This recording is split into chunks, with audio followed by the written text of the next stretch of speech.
درود بر شما دوستان عزیز.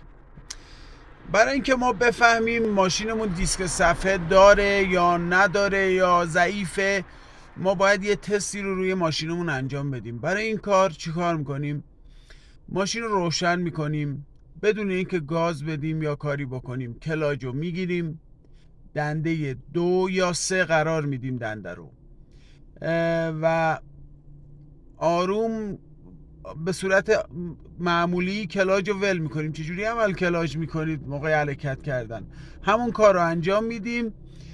اگه ماشین خاموش شد میفهمیم که دیسک صفحه داریم و خوبه، و اگه دیدید ماشین حرکت میکنه و ادامه میده میفهمیم که دیسک صفحه ضعیفه و ماشین نیاز به تعویض دیسک صفحه داره. حالا من این کار رو انجام میدم براتون که ببینیم با هم. ماشین رو روشن میکنیم،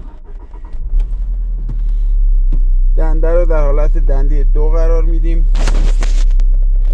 بدون اینکه گاز بدیم کلاژ داریم. میبینیم که ماشین خاموش شد. اینجوری ما میتونیم متوجه بشیم که آیا دیسک صفحه داریم یا نه. ممنونم دوستان، متشکرم.